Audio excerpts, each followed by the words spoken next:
Welcome to day 4 of the 365 PIF Talk series for the month of July through Life Coach University.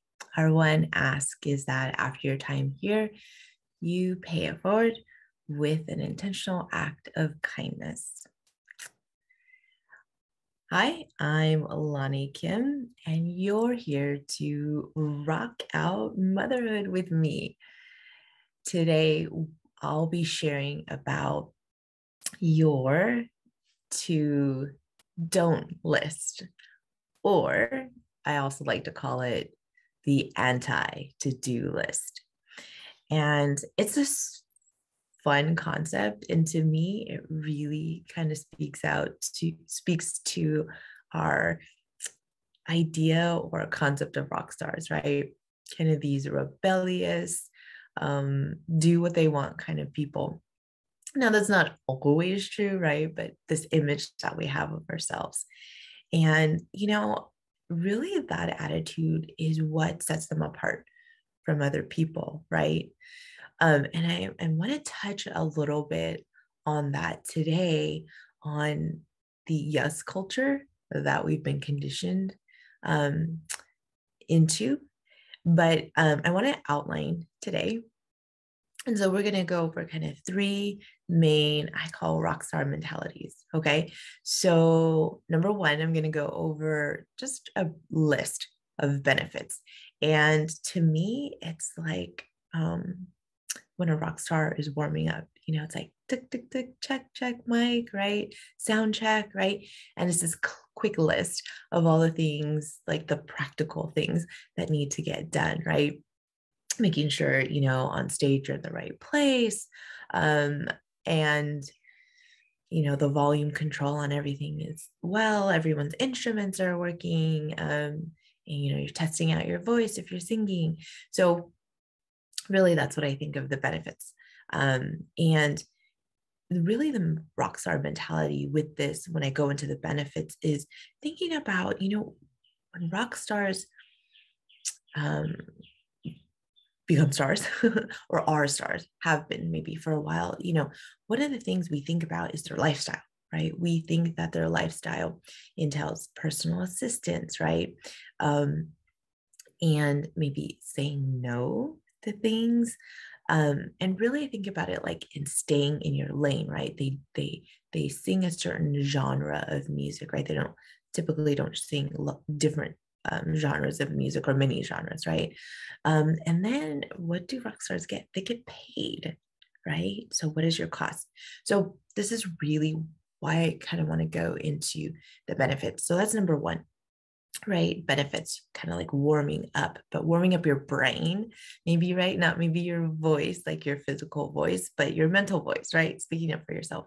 Number 2, I think of the rockstar mentality of awards, right? Or rewards, like the Grammys, right? It's your reward for doing well in the industry.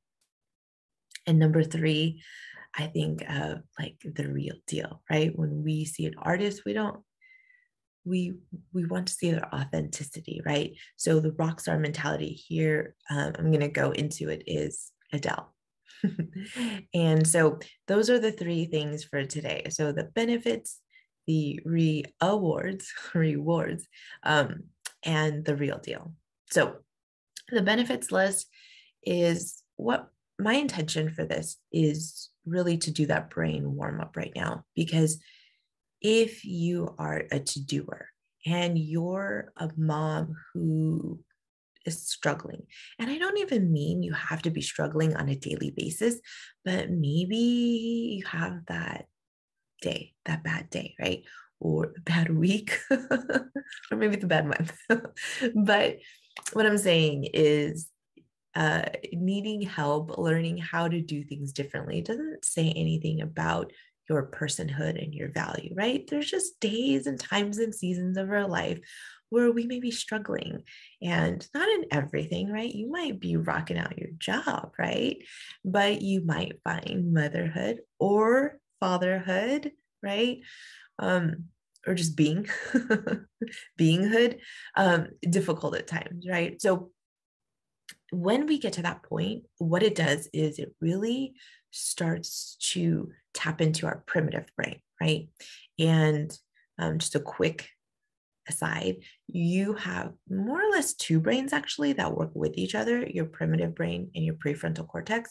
Your primitive brain is quick response, um, um, reactions, and it's not your higher level thinking, it's really your lower level simple thinking. Your prefrontal cortex is really where you get into creativity, innovation, problem solving, right? The fun stuff. And so when we're frustrated, though, or we're feeling like we're not doing a good job, or we're feeling low, maybe a sense of depression, it really stimulates our primitive brain. So if you're there now, no worries. That's okay. But what I want to teach you are some ways to help you get into your prefrontal cortex, your creative brain, right? So one of them is kind of switching from one to the other. So we're going to warm up your brain, kind of like warming up your muscles so that you're performing well, right? And not pulling a ligament or hurting yourself. So pre-brain warm-upper, let me list some of the benefits of a to-don't list. Okay, so learning to say no to yourself, and when I say self, just the things that you think through the day, right? I mean, we have 60,000 thoughts and we quickly, right, unconsciously actually sort through them, right? Some come into our consciousness, right? And that's really when we feel the thinking that we're doing. But you're really saying no, right? When you have 60,000 thoughts, right? You're saying no to more thoughts than you're saying yes to. So keep that in mind. You unconsciously are already saying no to things. And what I want you to do is to actually do this in a conscious manner and learning to say no to things, right? And your to don't list, right? And this is learning to say no, yes, kind of to yourself, but ultimately your to-do list is usually about someone else. And that's learning to say also no to other people. Guard your time. And the reason this is so important is because just like a rock star, right? A rock star knows what to say yes to and what to say no to. Is it a perfect process? No, right? Sometimes they'll say no to something that's like, oh, I wish I would have done that, right? Or they'll say yes to something that they wish maybe they would have said no to, right? But it's all part of the growth process. And overall, even if you make mistakes, right? A rock star is still a rock star. They can have a bad song, right? They could have sung something that not everyone loves, but they've done so many other things that people love. And sometimes you do have those one-hit wonders, right? That everyone remembers them for that.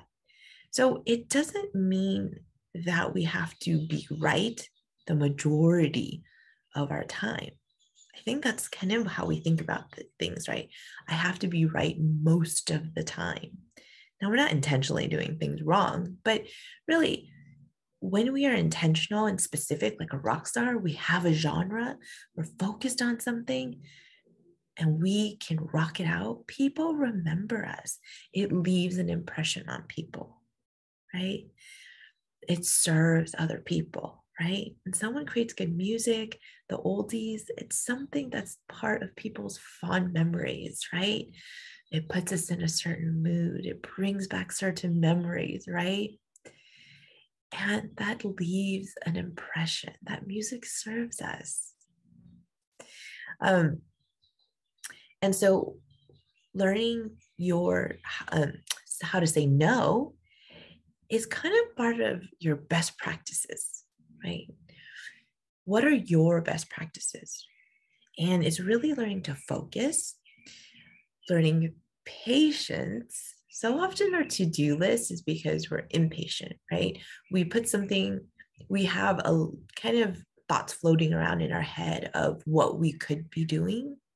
And we grab something really simple or something we're really familiar with because we lack patience. Our brain wants a dopamine high. Like, let me do something. Let me accomplish something because I want a dopamine high.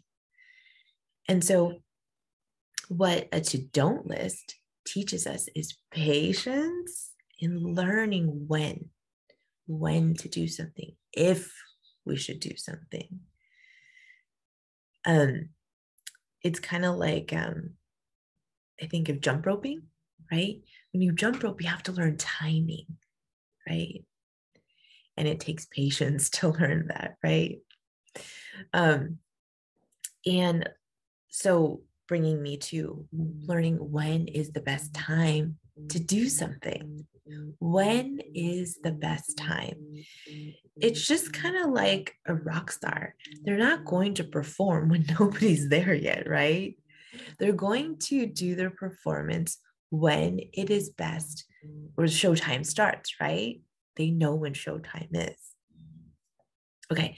Learn a to-don't list means that you can have a more valuable to-do list. What I mean by this is I have something called margins of time. So I really try to build in margins of time into my daily life. So best case scenario, I think that something's going to take 15 minutes. I'll give myself half an hour, maybe even 45 minutes. And I build in margins of time because number one, you don't want to feel rushed. You want to do your best work, right? With whatever you're doing. And also, you don't want to be rushing from task to task or event to event or experience to experience. Because you have, if you remember yesterday, I talked about a switching cost. When you go between things to kind of conclude one thing and start another thing, your brain needs to go through a switching cost process. And also, margins of time allow you for the unexpected. And I think that that's the best things in life, right? My friend came over yesterday and they just bought an RV, very similar to ours. And she grew up with an RV. And so she was sharing with me, or we were just sharing with each other, the things about having an RV that have nothing to do with the RV. They're all the unexpected things. So for me, I love, now that I have two teenagers, the time sitting, especially since my husband does most of the driving, I love seeing that conversation between them. And it's kind of this safe space, and everyone just kind of talks about whatever. And this time to just be with each other. There's comfortable silences, and there's times of chit-chatting, there's laughing, there's sharing things. And it has nothing to do with the trip, right? And I say this so often, we need to focus more on the journey. And so it's really getting into that, these benefits of when you have margins of time, these unexpected events, right? Or the funny time when we had to completely reroute our trip because it started to snow. I'm in California, okay, Southern California. And in fact, actually, I live next to the mountains and it snows way at the top, but rarely is it anything that doesn't melt after a day. And where I am, it doesn't snow. And so snow is a big deal to us, especially in an RV. And we had to reroute ourselves. We actually had to drive through the beginnings of a snowstorm.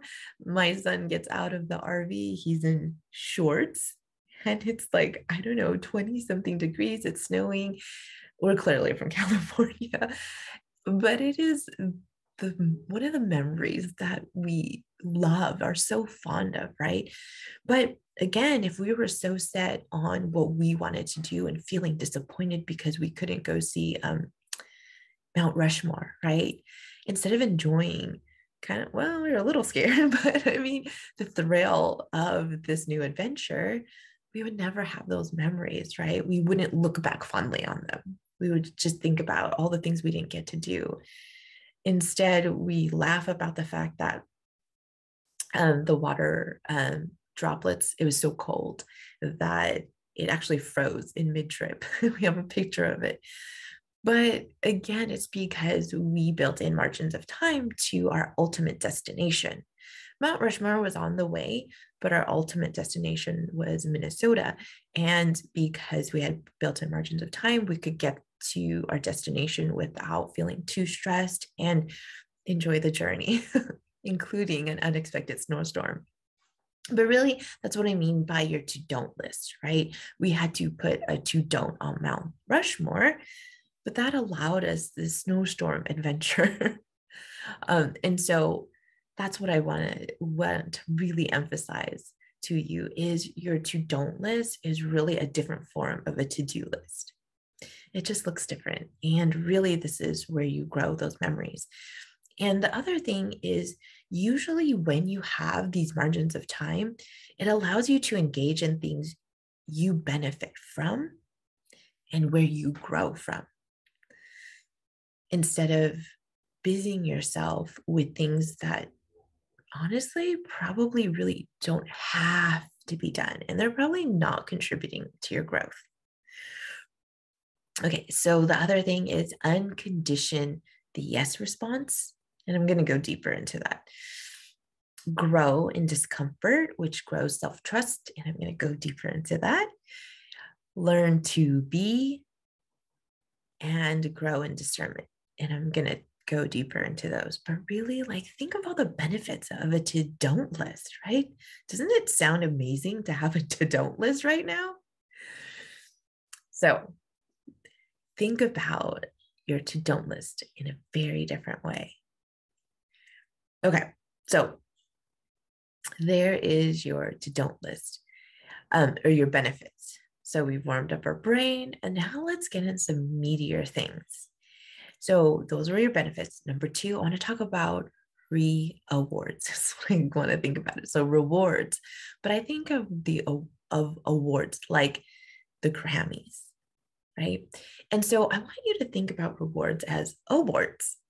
What do you want to award yourself for? Because I think so often we think as moms about rewards like, oh my gosh, it's so silly. Like that's what we do for our like toddlers, right? Like you went potty today, you cleaned up, you get a sticker, right? And really, that's not what this is. I mean, it is. It's a reward for us, but to shift our mentality in a way that works for us, right? Think of awards. Right? How would you like to give yourself an award? What is it that you love about what you did in that moment or those moments or that time that you would like to give yourself an award for, right? Because an award is just an acknowledgement. It's not saying we're any better than we are or asking us to do more than we already did. It's looking back and saying, okay, this is what you already did. What was fantastic about that, right? How do you want to award yourself? And just like the Grammys, right? They have all these different categories and different people win the different categories. And it's fun. Awards are fun. And so I want to invite you to think about your Grammy as something that's qualitative, not quantitative, right? When you get a Grammy, it's a qualitative award. It's not a quantitative, right? It's not like, well,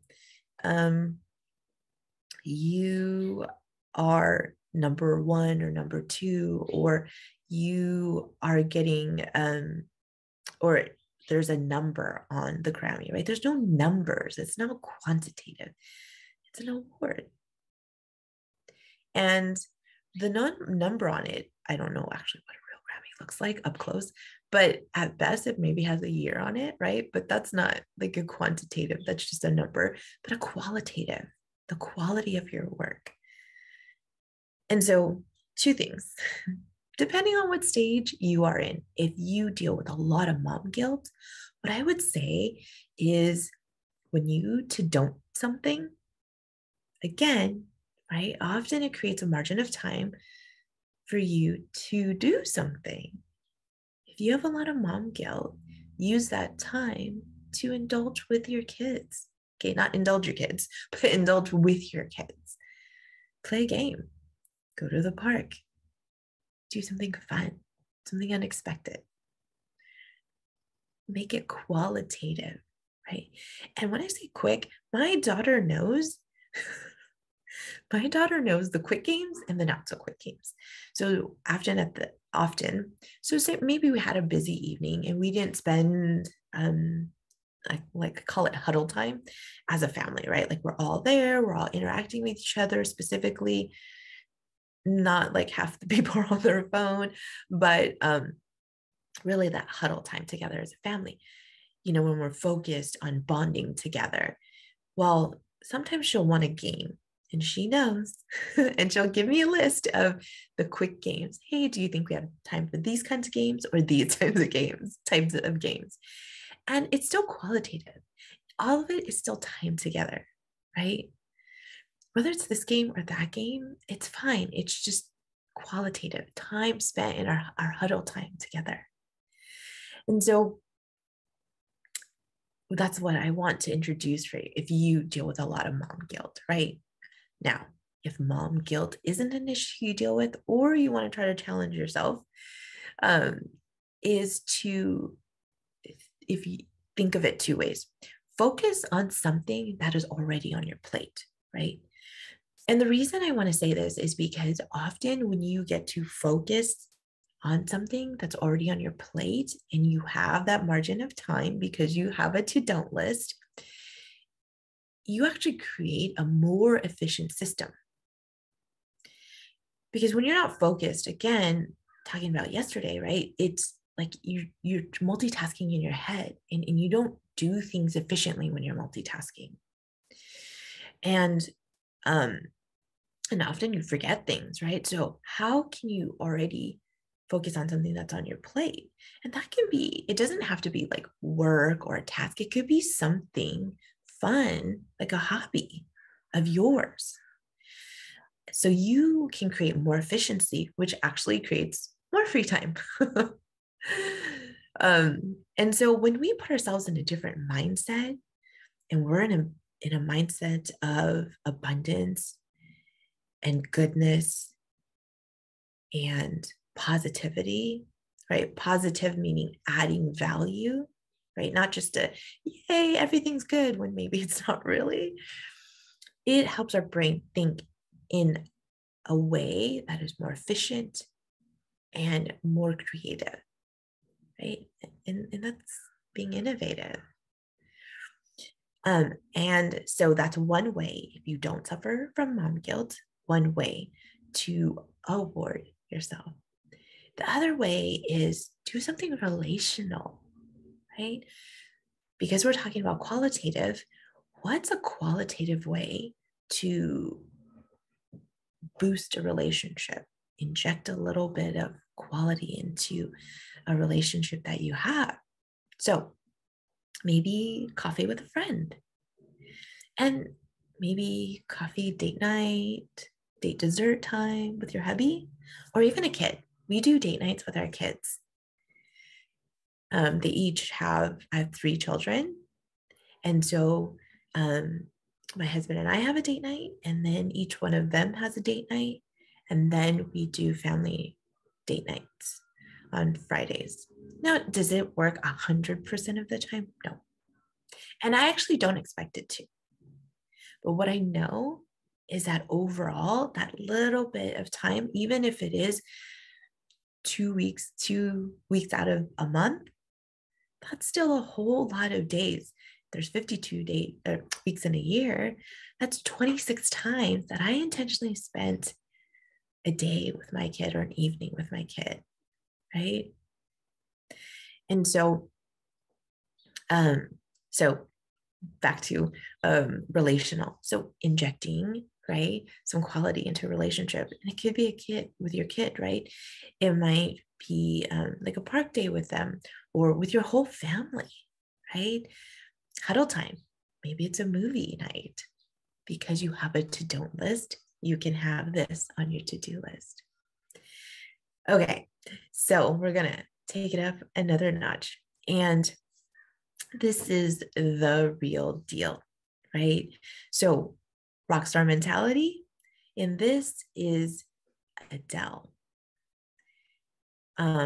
Because Adele, she has right now 4 albums.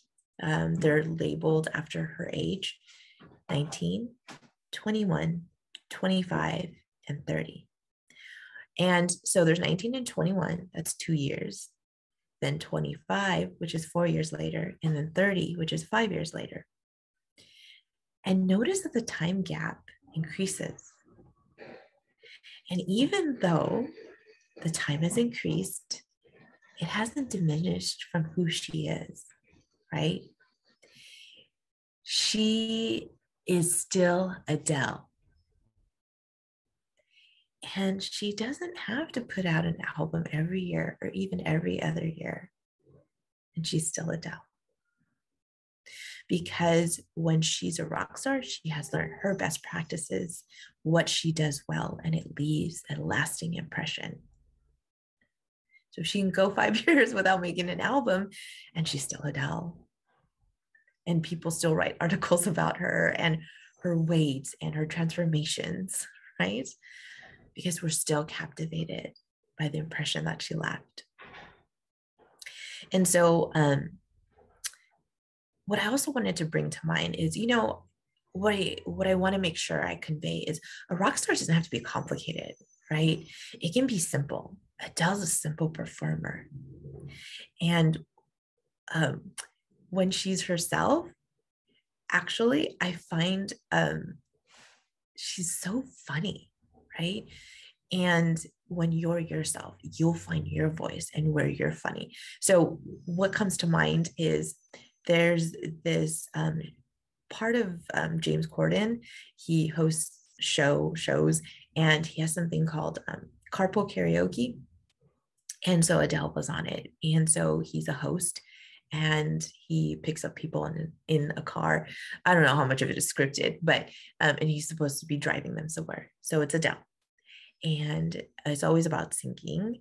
And so he's talking about some music that she likes and that she can rap. And so she starts rapping, and I'm like, oh my goodness, this is so funny. This is so entertaining. Oh my goodness, I did not know she could do this. It was surprising. It was delightful, but it was her being her. And what stood out from it is because she stays in her lane so well and does things so well that you do notice when she tries to do something else, but she also does that with excellence, right? And so I want to invite you to think about when you stay in your lane, right? And you're so good at something, you give so much value to people. And so that was just so funny because if you saw my intro video, I love rap. And my husband and I, when we go on our date nights, we love to play rap. And some of those lyrics, a lot of those lyrics, I wouldn't let my kids listen to, but it's such good memories from where we grew up and just the time and we grew up in the music that we grew up with. It's something that we bond over. So I just love doing that. And then also, she's a simple artist, right? But I remember there was this snippet. I don't even remember what show it was from, but they had the camera on these ladies who were Adele impersonators. And they were all performing for some reason and chatting amongst each other. So Adele actually went to this audition. I forget what the context was, and she kind of dressed her face up, but she still came as an Adele impersonator. And so she's listening to all the feedback, and she's engaging with these women a little bit, and you're hearing all the feedback they have about Adele. And it was so amazing that this woman who is known for her voice and really sticks with that gives so much value to people and leaves such an amazing impression with people with her simplicity. Okay, so it's rockstar mentality, but I don't want to make it seem complicated, right? I don't want to put a whole lot of stuff on your plate. It can be simple. Be fancy if you want, right? You can be Pink with her amazing, crazy performances. I'm not discouraging you from doing that, but it can also be very simple. Okay, so a couple of things I wanted to touch on, and this is where we go a layer deeper, is are you to doing because you're lacking in other areas of your life? And are you stunting your growth by doing this rather than going through the growing pains?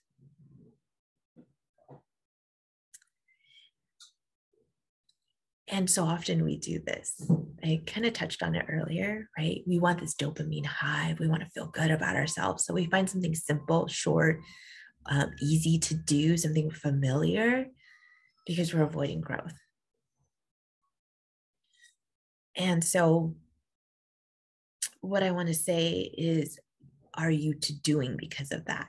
And are you afraid of to don'ting because you don't know how to fill that time?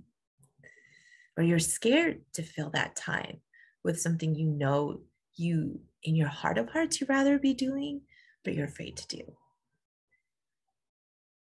Where is that in your life?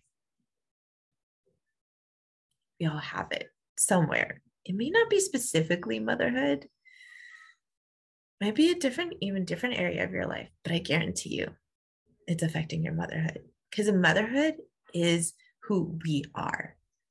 It is not something we do. And I want to remind you of that. And I'm going to touch on that a little bit. Is it's who we are. It is not something we do. And really, I want to tie this to is, have you been conditioned with the yes response to things, right?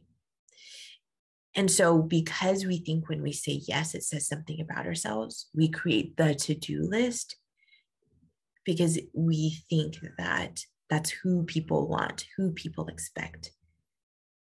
And we don't create our to-don't list, which is really where we grow, because we're afraid of what other people think, other people's expectations, afraid of letting people down.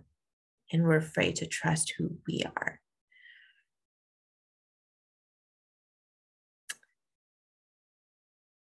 And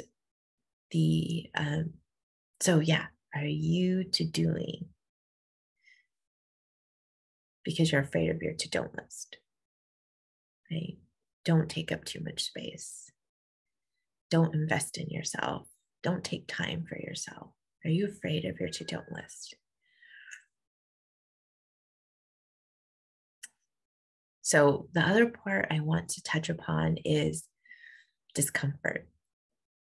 Okay. And this is going to create some discomfort.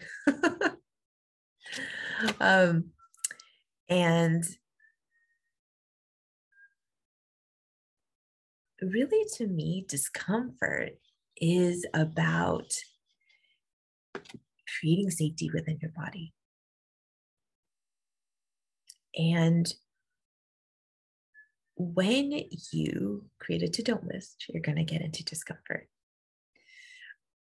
And that discomfort comes, right, because often we don't have a sense of safety within ourselves. It creates some sensations, creates emotions, that creates an experience in our body that makes us feel unsafe. So this is going to help you get in tune with your body and learn a couple of categories of discomfort, right? There is comfortable discomfort, right? So you have to create a tolerance for it. So that's where we grow, right? It's not harmful to us. And then we have to also learn what is healthy and safe discomfort, right? I mean, the two are tied together, but it also lets us know what is not healthy and what is not safe, right? And so what is not healthy is the conditioned yes response. And feeling safe. We don't want to feel unsafe in a harmful way. And so the way I categorize this is, are you experiencing, because it often includes pain, right? And so the pain, is it a pain of expansion, right? Or is it a pain of shrinking because people are pushing into who you are? That is really a good way, a good litmus test to tell yourself, is this a healthy and safe discomfort, which comes from saying or putting something on your to don't list, that discomfort you feel.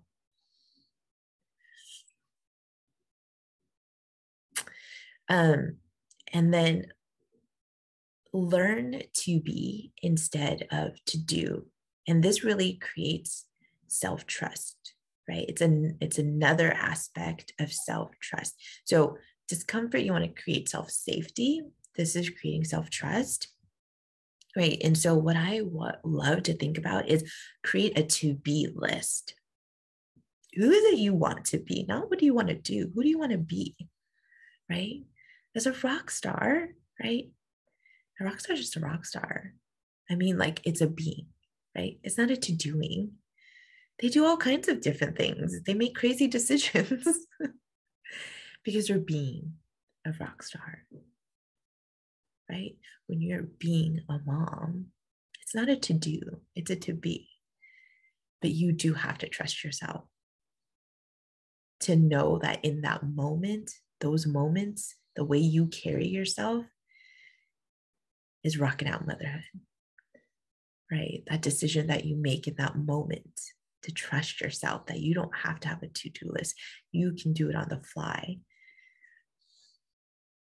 It's trusting yourself. And that is rocking out motherhood. Okay, is that in your nature? Is that in your nature? Because that's being. Your nature is your being. And if it's not, right, delegate, delete. Going back to yesterday, right? Because I think of deleting something as, and delegating things as, rock stars have personal assistants. They have an entourage, right? They pay people to do things, right? And so I think about, like, we do this on a daily basis and we don't even realize it, right? We have an entourage.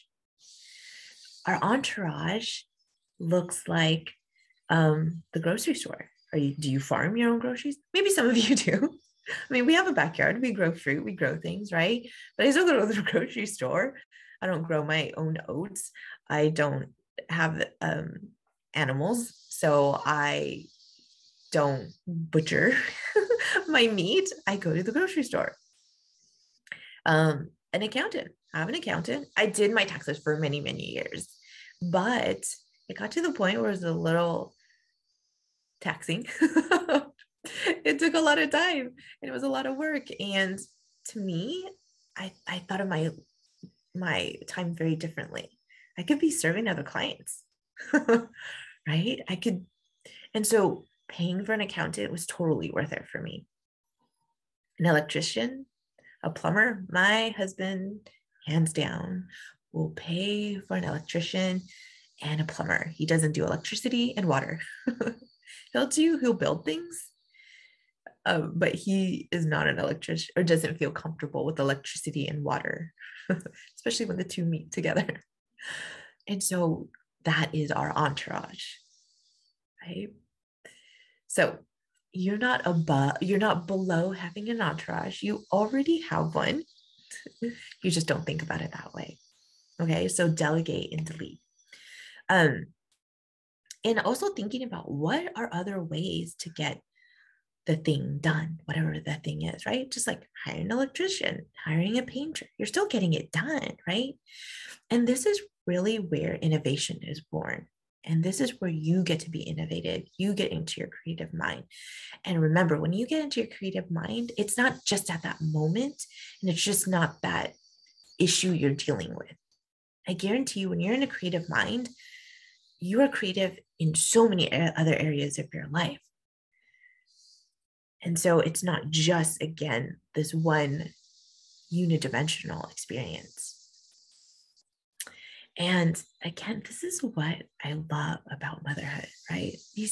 We rock motherhood by simply being, right? Just being us, right? We're examples. And I think of funny things through motherhood that I've done, right? Like, okay, guilty. How to turn a towel into a diaper, right? Right here, right? How to turn shirts into pants, right here. And being naked is okay. Laundry is completely overrated. Guilty. So a day naked, my naked toddler playing with water was what I chose instead of laundry. And the pictures from that are just so much more cuter and more interesting and memorable. And the third thing from being the real deal, rock star mentality, being a rock star like Adele, being who you are, is it really leads to, I think, one of the skills that I think we don't really try to hone is discernment. What is for you, what is not for you? And it's not valuing things as good or bad, right? It's kind of like when we go to a restaurant, right? Maybe fine dining restaurant, and you choose maybe at max 3 items off the menu, even if you chose 5, right? But they might have 20. It's not saying the other 15 are bad. It's just knowing what it is for you. So it might be according to personal taste. It might be dietary needs. That's a huge thing in our family. When we go to a restaurant, it's not that we don't love the menu or the other things on the menu. It's just physically, I think over half of us have to take into consideration the ingredients. It's a discernment. It's not a judgment. And this is very much where, when you understand that when you're discerning something, you're not judging it, you can create a lot of growth for yourself. And it helps you rock out motherhood, right? When you are having all these different things on your plate and you're discerning what is for you and what is for your family, right? It's not a judgment. It's not a judgment, right? When I decided not to participate in different activities my daughter did as a mother, it wasn't because I was judging it. It's just I was discerning. There's things I love to do. I helped plan the grad night, and that was so fun. It was hard. There were some late nights, but it was me in my element. And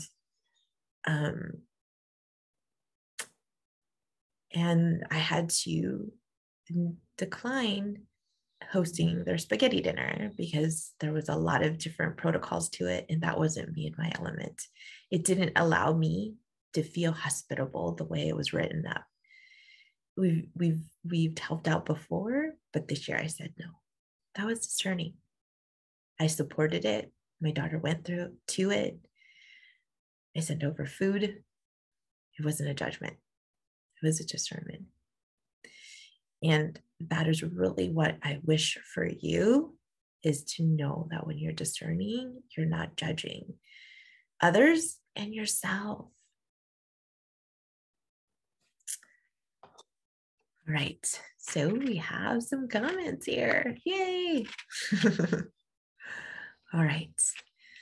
I used to only have a to-do list. You taught me a to-don't list. I love this. Now I have a to-want list, to only do what I want. Awesome. Wow.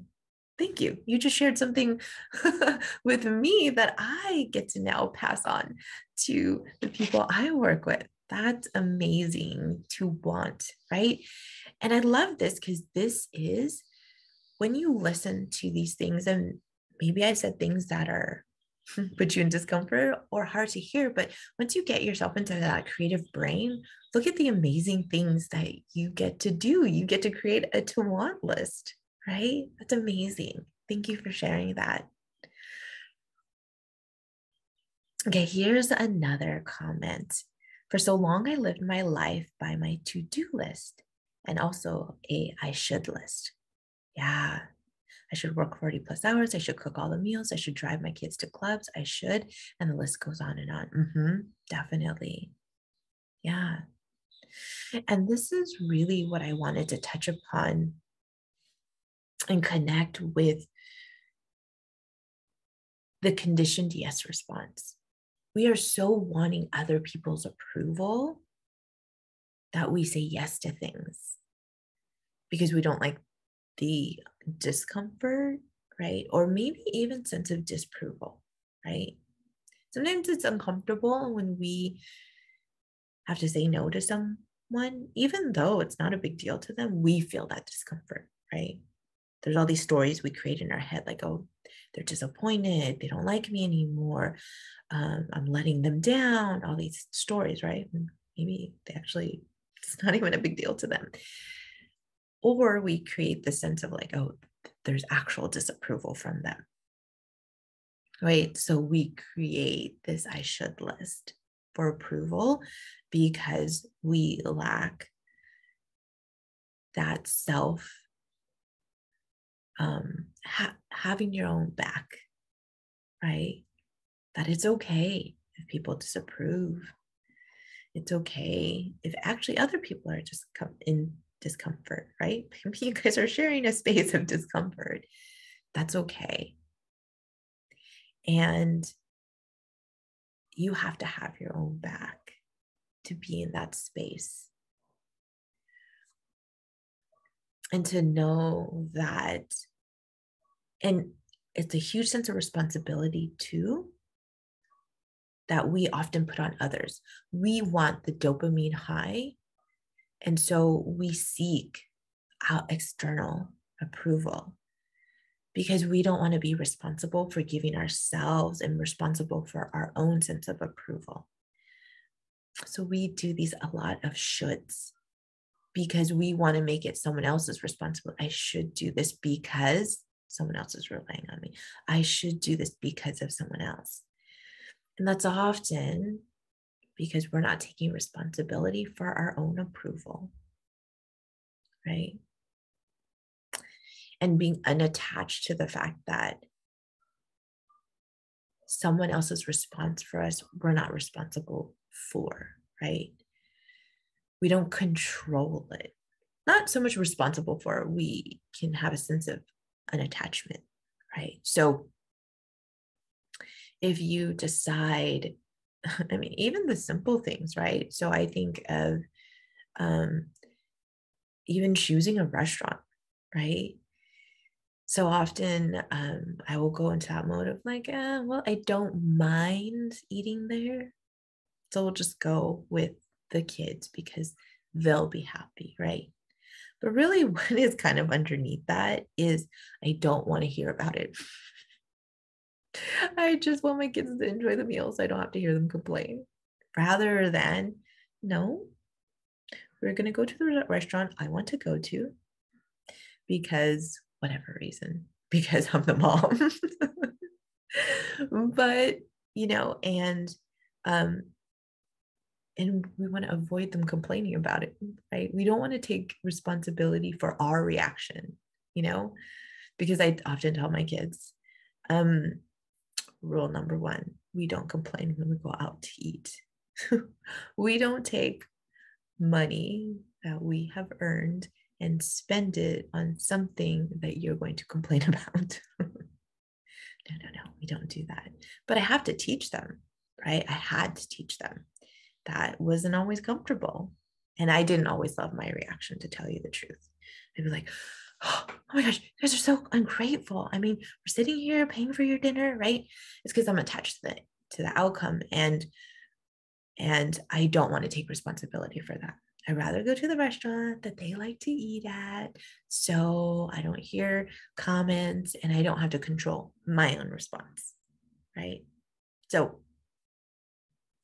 just be careful with that should list, right? It doesn't usually put us in a really good mindset, right? And a lot of times it's because we're avoiding taking responsibility for ourselves. Okay. Our third comment, I heard another coach explain that she replaced I should with I could. I tried this and it works. I highly recommend it. The other day, I felt I should go visit my father-in-law. Then I replaced it with I could go visit him. Yeah, I love that. Yeah. And I think, you know, it brings me back to kind of basic ways that we even teach our kids, right? If you guys are familiar with the story of the train, the, who thought he couldn't pull something, right? And then he's going up this hill and he tells himself, I think I can, I think I can, I think I can, right? And the reason this is so valuable is when you tell yourself, I think I can, your brain's going to think you can. It opens it at least to the possibility. And again, it's activating that prefrontal cortex and your creative problem solving brain. Because I should is like a statement of that's it. This is what you do. There is no other alternative. It's almost like I have to. It's kind of an I have to. And that really taps into your primitive brain because your primitive brain is all about your survival instinct, right? So I have to, I should is like this kind of survival instinct. And it's really a statement of lack. Okay, because I should comes with some unwritten statements. I should, but I don't want to. I should, but I can't. I should, but something, right? There's a but in there, but something usually negative. And that really puts us in a primitive brain, very limited way of thinking, a sense of lack because I don't have, I should, but I can't because I don't have enough time. I should, but I can't because I don't know how to, right? And so I love that. Replacing I should with I could. Yeah, thank you so much for sharing that with us. Yeah, and yeah, if you have any other Q&As, put them in that Q&A box because you are sharing your value with the world, right? These questions are so powerful because if you have them or comments, other people do too. So, an award for your bravery and courage and generosity in sharing all of these comments. Thank you so much for being here with me today. And you have been here for day 4 of the 365 PIF Talks series through Life Coach University. And we just ask that you, after your time here, pay it forward with an act of kindness. I'll see you tomorrow.